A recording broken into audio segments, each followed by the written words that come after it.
ओम विश्वानि देव सवितर्दुरितानि परासु यद्भद्रं तन्नयासु। ओम शांति शांति शांति।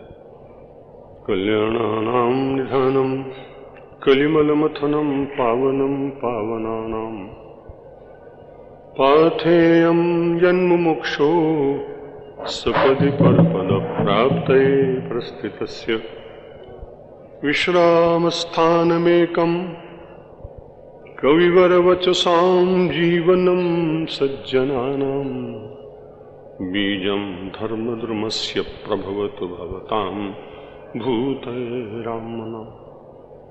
यस्यांघे च विभाति भूररसुता देवापगा मस्तके भाले बालविधुर्गले च गरलं यस्योरसव्यालराट् सोऽयं भूतिविभूषणः सुरवरः सर्वाधिपः सर्वदा शर्वः सर्वगतः शिवः शशिनिभः श्रीशङ्करः पातु माम्। मूकं करोति वाचालं पङ्गुं लङ्घयते गिरिं यत्कृपातमहं वन्दे परमानन्दमाधवम्। वसुदेवसुतं देवं कंसचाणूरमर्दनं देवकी परमानन्दं कृष्णं वन्दे जगद्गुरुं। नमो ब्रह्मण्यदेवाय गोब्राह्मणहिताय च जगद्हिताय कृष्णाय गोविन्दाय नमो नमः।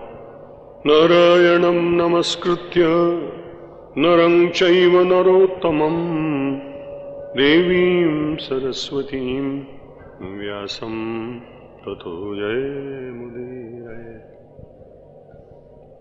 सम्माननीय संत मंडल, आदरणीय रवि शास्त्री जी, रामायण के प्रवक्ता श्री वाजपेयी जी, जोधपुर के प्रतिष्ठित विद्वान समाज सेवी प्रोफेसर एडी बोरा जी, माननीय निवृत्त न्यायाधीश श्री पंड्या जी, स्वदेश और विदेश से आए हुए समस्त श्रोता बंधुओं और सम्माननीय मातृशक्ति। कल मौन का दिवस होने के कारण आपसे आंतरिक संवाद ही हुआ और मैं वाणी से नहीं बोल सका। कठिनाई थी कि अगर यहाँ बोलता तो मध्याह्न में हम सब महात्माओं की एक बड़ी मीटिंग रखी गई थी, अशोक सिंगल जी ने बुलाई थी। एक बड़े वयोवृद्ध महात्मा, सिद्ध महात्मा हैं, बड़े सरल हैं। वैसे तो मैं कहीं प्रायः जाता नहीं अपने इन कार्यक्रमों को छोड़कर, लेकिन एक राजेश्वरानंद भारती करके महापुरुष, कभी समय मिले तो दर्शन करिएगा। लगभग 90 वर्ष की आयु होगी। जब भी वो कोई आयोजन करते हैं तो करोड़ 2 करोड़ रुपए से कम उनका आयोजन होता नहीं। सिरोही में उन्होंने एक बहुत बड़ा यज्ञ किया था 2-3 वर्ष पहले। मैं नहीं जा सका, लेकिन लोग बताते हैं कि उसमें जितने पूर्व राजा महाराजे थे उनमें से अधिकांश राजे महाराजे भी आए।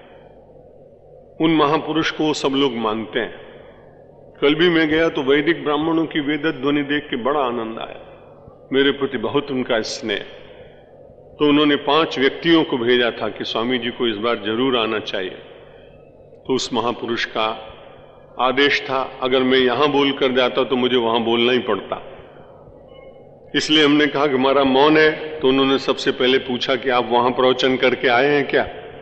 मैंने कहा नहीं किया। तो फिर उन्होंने चुप हो गए। अगर यहां करके जाता तो वहां बोलना पड़ता। तो अपने देश में कुछ ऐसे महापुरुष हैं, दिखने में बिल्कुल अवधूत जैसे, 90 वर्ष की आयु, जटाएं, वस्त्रों को देखेंगे तो कोई व्यवस्थित नहीं, बोली में भी कोई भाषा का बहुत प्रांजलता नहीं, लेकिन जो जीवन में उन्होंने हिमालय में साधना की है तो उसका फल तो दिखाई पड़ता है कि इतने लोग उनसे जुड़े हुए। और उनकी उस मौन भाषा से भी लोग प्रभावित होते हैं। हम लोगों के यहां भाषा का प्रयोग बहुत होने लगा है, शब्द बहुत ज्यादा व्याप्त हो गए हैं और शब्दों की शक्ति तभी रहती है जब उनका कम से कम प्रयोग किया जाए। समय की ऐसी बलिहारी है कि जब असत शब्दों का इतना ज्यादा प्रचार हो रहा है, श्रृंगारिक गीतों का, कविताओं का, संवादों का, तब ऐसे समय में मौन भी होया जाए तो भी बड़ा अच्छा नहीं, क्योंकि फिर उनके शब्द बढ़ते चले जाएंगे और फिर हम यदि उनसे अपने शब्दों का संघर्ष कराएंगे तो हम पराजित हो जाएंगे। इसलिए बड़ा संकट का काल है। शास्त्र तो कहता है कि जितना कम आप बोलें उतनी अच्छी बात। वर्तमान युग कहता है कि बोलने वालों के सामने यदि तुम चुप हो गए तो उनकी बात लोग सुनेंगे और आपकी बात सुनेंगे नहीं। इसलिए संस्कार प्रदान करने वाली कितनी अच्छी संस्थाएं इस देश में काम कर रही। आप सभी लोग परम पूज्य ब्रह्मलीन आचार्य श्री राम शर्मा जी के पवित्र नाम से परिचित, उनकी युग निर्माण योजना शांति कुंज हजारों लोगों को संस्कारित कर रहे हैं। राष्ट्रीय स्वयंसेवक संघ प्रातःकाल शाखाओं में ले जाकर युवकों को राष्ट्रीय चिंतन देने का यत्न कर रहा है, लेकिन फिर भी लगता है कि यत्न होने पर भी समाज में हम कोई बड़ा परिवर्तन कर पाए नहीं लगता। इसलिए ये सारे सत्संग निरंतर चलते रहना चाहिए। एक दिन मैंने पंडित विष्णुदत्त जी की बात आपको कही थी। वे 55 वर्ष तक मौन थे। मैं उनके दर्शन जब करने उत्तर काशी में गया था तो मेरा मन भी हुआ कि मैं मौन हो जाऊं। मैंने उनसे संस्कृत में वो बात करते थे लिखकर कभी कभी, तो मैंने उनसे पूछा था कि हम लोग जो प्रचार कर रहे हैं इसका कोई समाज को लाभ तो मिलता नहीं। उन्होंने बड़ा अच्छा उत्तर दिया था कि जिसका निर्माण हुआ है उसके विध्वंस को आप रोक नहीं सकते। संसार में जो कुछ भी अच्छा है वो एक दिन तो विकृत होने के बाद नष्ट होगा ही। अगर आपने एक बहुत ही अच्छा हापुस आम खरीदा और फरवरी में यदि खरीदें तो 50 रुपए का एक फल मिलता है। क्योंकि एक बार मैं ऐसे एक रसाल प्रेमी परिवार में ठहरा था, तो उन दिनों में बड़ी मुश्किल से कहीं कहीं से मिलते थे। मैंने उनसे कहा कि फसल नहीं है। बोले पहली पेटी आई। और मेरा नियम है कि जिस दिन से आम आए और जिस दिन तक खत्म न हो जाए बंबई में, तब तक रोज खाता हूं। 50 रुपए का आम जब प्रारंभ होता है तब भी लेता हूं, और जब 12 रुपए का एक रह जाता है तब भी लेता हूं। तो मैंने कहा भाई इतना मूल्यवान आप लाए, आप इसको थोड़े दिन रख के इसको देखते फिर आप ग्रहण करते। बोले कितना भी अच्छा फल हो, यदि आप उसको बहुत दिन तक रखें तो उसमें विकृति तो आए। परमात्मा के इस विश्व वृक्ष का ये संसार फल है। इस संसार के फल को हम बिल्कुल सुरक्षित रखना चाहें तो ऐसा हो नहीं सकता, इसमें विकृति तो आएगी। हिमालय के उस संत से जब चर्चा की तो उन्होंने कहा कोई आदमी अचानक 10 मंजिल की इमारत से सीधा जाके गिरे तो उसकी मृत्यु निश्चित। लेकिन कभी वो 10 मंजिल की इमारत से गिरता गिरता हर छज्जे पे टकरा टकरा के गिरे तो उसका शरीर तो क्षत विक्षित हो जाएगा, लेकिन प्राण बचेंगे और उसकी चिकित्सा हो सकेगी। उन्होंने कहा कि आप लोग और संस्थाएं जो समाज को संस्कारी बनाने का प्रयत्न कर रही हैं, उनकी महिमा कम नहीं है। ये समाज क्षत विक्षत तो होगा, लेकिन इसकी पूरी तरह से प्राण यदि उड़ जाएं तो अपने देश की संस्कृति समाप्त हो जाएगी। इसलिए सबको सत्संग, साधना, मौन ये सब बीच बीच में करते रहना चाहिए। वाणी के मौन की अपेक्षा हम लोग थोड़ी देर तक बैठकर ध्यान और चिंतन करें, क्योंकि मौन का अर्थ होता है मननात् मौन। मनन करते करते और हमारी वाणी, मन ये सब शांत होते चले जाएं, वो मौन बड़ा लाभदायक। उसी मौन में धीरे धीरे आप ध्यान का अभ्यास करें। परमात्मा की कृपा हो तो उस परमात्मा की कृपा से ध्याता, ध्यान, ध्येय, ज्ञाता, ज्ञान, ज्ञेय, ये 3 त्रिपुटी हैं। इन तीनों त्रिपुटियों का एक में जब विलय हो जाता है उस समय मानव के अंतर स्वरूप अपने आप शांत हो जाती है। ध्याता, ज्ञाता और ज्ञान ये दोनों विलीन होकर ज्ञेय में मिल जाते हैं, तो जो ज्ञेय है वो परमात्मा है और जो ध्येय है वो परमात्मा है। बड़े से बड़े ज्ञानी पुरुष को जिसने सारे शास्त्र कंठस्थ किए हों, उस व्यक्ति से भी पूछिए कि आपने इतने शास्त्र क्यों पढ़े, तो कहेगा कि परमात्मा में मैं लीन हो जाऊं, एकाकार हो जाऊं, तदाकार हो जाऊं, इसलिए मैंने इतने शास्त्र और उनका अभ्यास किया। एक निरक्षक साधक जिसने शास्त्र नहीं पढ़े लेकिन खूब तपश्चर्या करता है, खूब अच्छी तरह से ध्यान करता है, उससे आप पूछिए कि इतनी साधना और तपश्चर्या का लक्ष्य क्या है। वो कहता है मैं ध्येय के साथ एकाकार हो जाऊं। ज्ञानी कहता है मैं ज्ञेय के साथ एकाकार हो जाऊं। ध्यानी कहता है मैं ध्येय के साथ एकाकार हो जाऊं। अर्थ ये है कि परमात्मा के साथ एकाकार होना ये जीव का लक्ष्य होना चाहिए, और है भी। अब विचार ये करिए कि हम सब लोग एकाकार क्यों नहीं हो पाते। सबकी यही कठिनाई। जब भी कोई हमारे साथ मिलेगा तो हमसे कहता है महाराज मन बड़ा अशांत। मैंने कहा भाई 40 बरस 30 बरस 20 बरस सत्संग करते हुए मन बड़ा चंचल। अच्छा, आपका ही चंचल, ऐसी बात नहीं। मैं दंभपूर्वक संसार में नहीं रहना चाहता, जैसा हूं वैसा ही दिखूं लोगों को, इसलिए मेरे संबंध इतने पुराने अच्छी तरह चल रहे हैं। तो मुझसे भी कभी कोई बड़े तपस्वी महापुरुष मिल जाते हैं, तब मैं उनसे मैं भी कहता हूं कि मेरा ध्यान गृहस्थियों के अपेक्षा अधिक लगता है, लेकिन पूरी तरह से भगवान में लग जाए ऐसा मैं भी नहीं कह सकता हूं। वृंदावन में एक संत मिले थे, बड़े सज्जन थे। टोपी कुंज में नित्य रासलीला 12 महीने होती है, चाहे छोटी मंडली करे चाहे बड़ी करे। मुझे रासलीला आदि से थोड़ा बड़ा रस है। मैं जानता हूं कि उनके पात्र वैतनिक होते हैं, लेकिन उस समय मेरा विचार यही होता है कि उनके भीतर हम उसको देखने का प्रयत्न करें जिसका वो अभिनय कर रहे हैं। तो मुझे बड़ा अच्छा लगा, मुझे बड़ी प्यास लगी।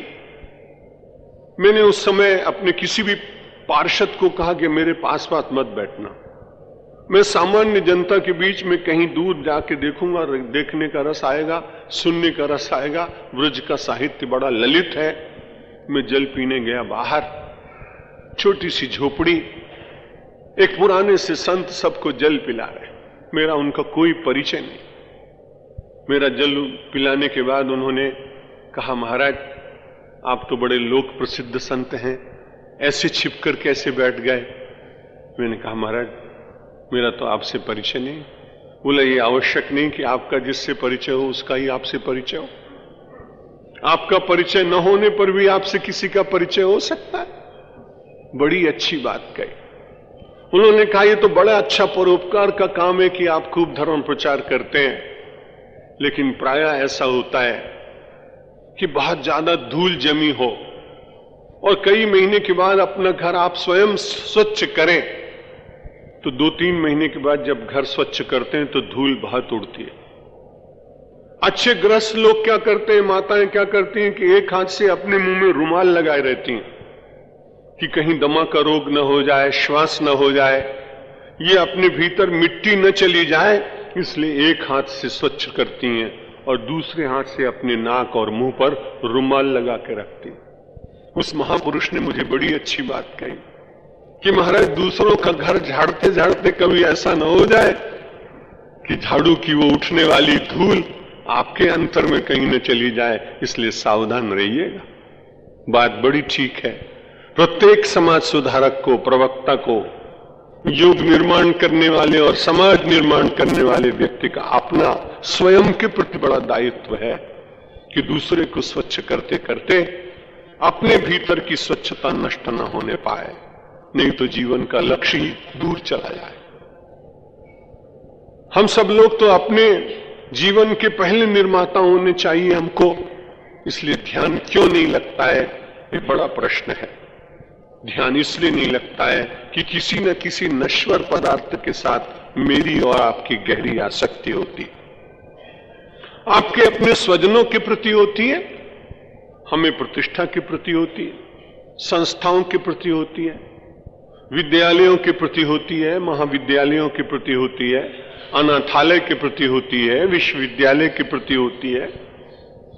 वो एक आसक्ति का जो सूत्र अच्छे से अच्छे साधक के मन में कहीं शेष रह जाता है, उसके कारण कठिनाई क्या होती है कि हम समाधि की अवस्था तक नहीं पहुंच पाते या प्रगाढ़ ध्यान की अवस्था में बहुत देर तक देहाध्यास को नहीं तोड़ पाते।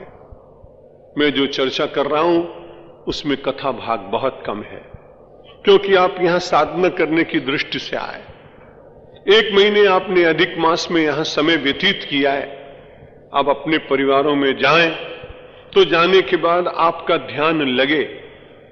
दूसरे वर्ष जब यहां आए तो आपको लगे कि 1 मास का यहां का निवास करने के बाद आप वहां गए तो आपको लाभ हुआ।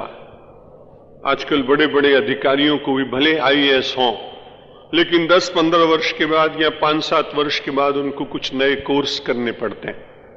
मैंने उनसे कहा, भाई इतना पढ़ लिखने के बाद भी फिर भी तुम्हें करना पड़ता है? तो एक कलेक्टर ने कहा, साहब उसे रिफ्रेशर कोर्स कहते हैं, इसलिए वो करना पड़ता है।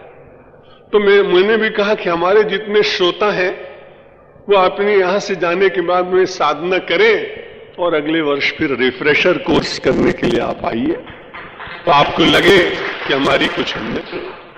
अब विचार ये करिए कि ध्यान क्यों नहीं लगता है। रवि शास्त्री जी बड़ी अच्छी बात कह रहे थे कि परमात्मा के लिए रुदन से अंतः शुद्ध होता है, अपने अघ मिटते कलमश समाप्त होता है।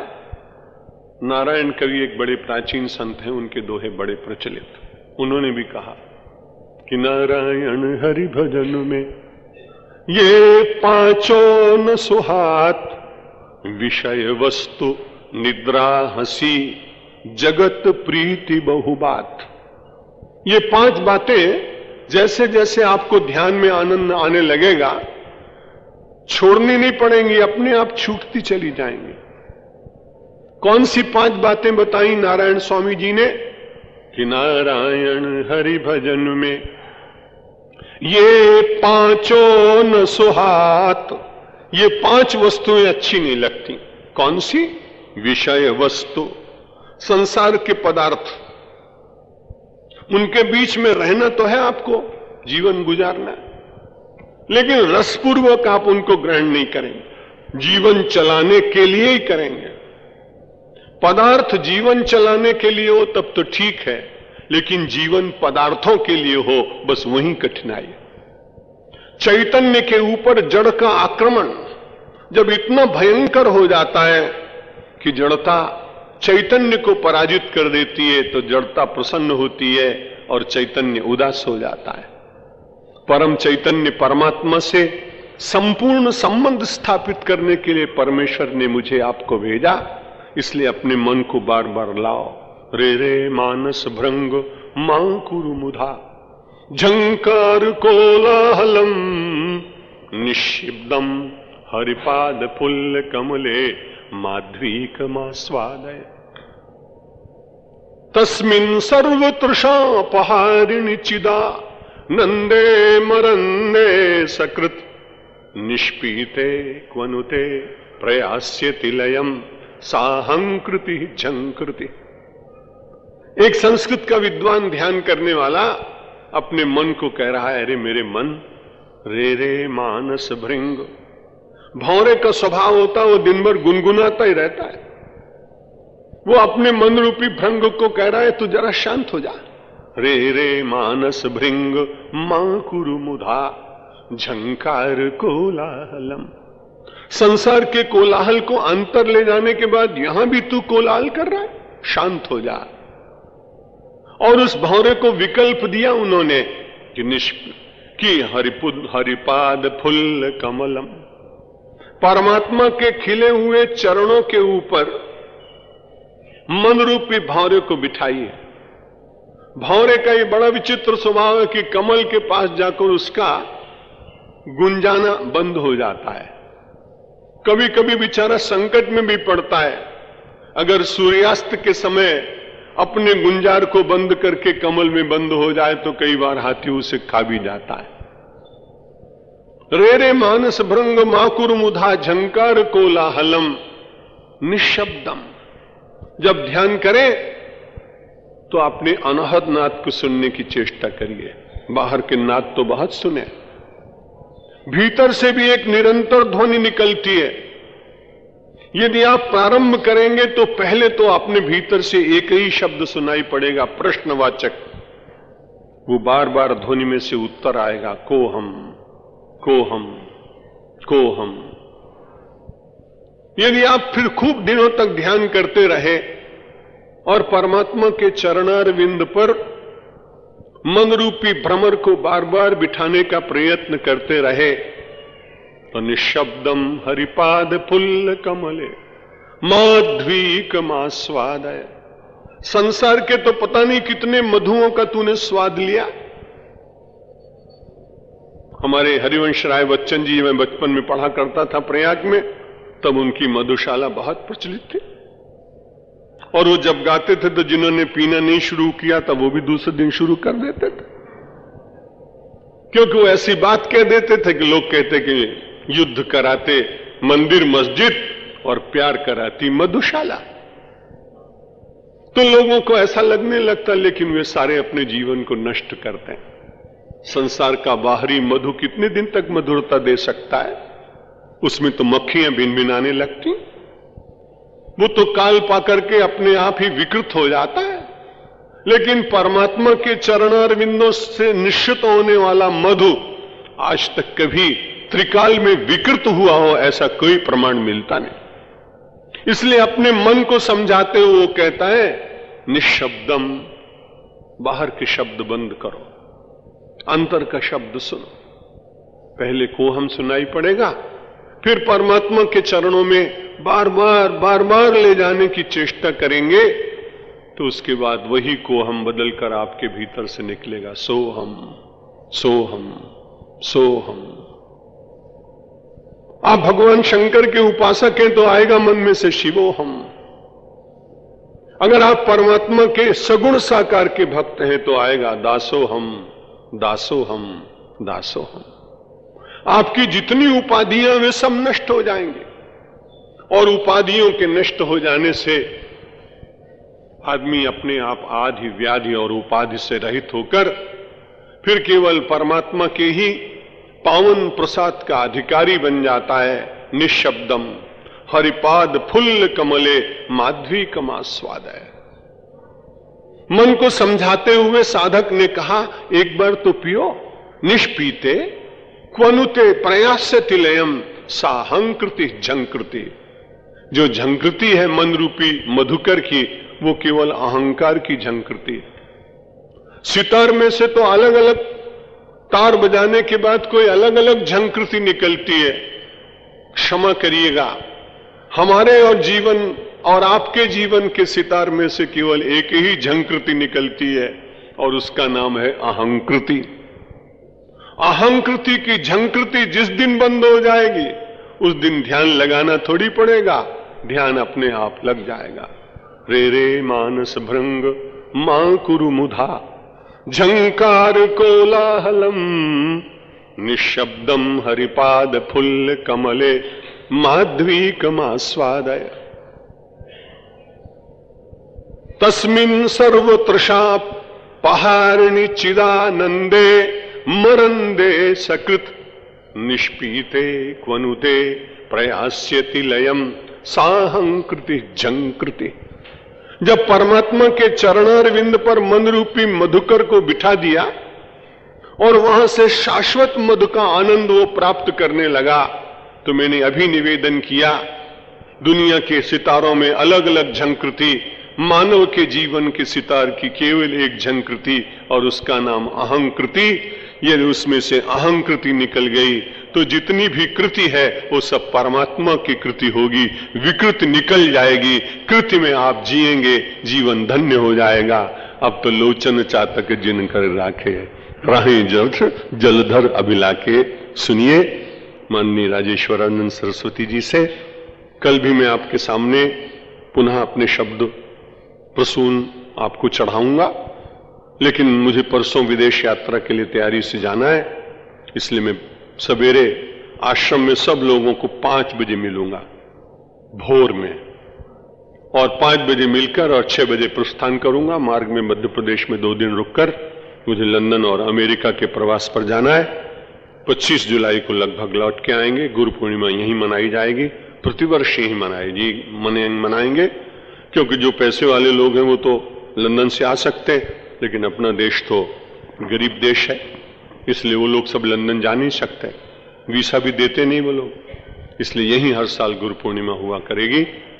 और अगले वर्ष भी 15 मई से 15 जून तक स्वामी जी महाराज को मैंने अभी से कह दिया, एक सप्ताह पुनः वो आके इस बार जो हमने विषय उनको दिया, मुझे लगता नहीं कि वो पूरा हो जाएगा, इसलिए जो बाकी रहेगा तो बाकी जगह भगवान कहां रहेंगे वो फिर बता देंगे आपको। अभी जितना उन्होंने बताया कम से कम उनको वहीं बसाने की कोशिश करिए, अपने करणों में बसा लीजिए, नेत्रों में बसा लीजिए, और बाकी की जो रह जाएंगे मानो स्थान, तो वो फिर उनकी विशद व्याख्या करेंगे, क्योंकि अभी तो केवल 3 दिन उनके पास शेष है। 13 तारीख तक कार्यक्रम चलेगा, मैं 13 को नहीं होऊंगा, तो बड़े आनंद के साथ श्रवण करिए। बोलो राजा रामचंद्र भगवान की।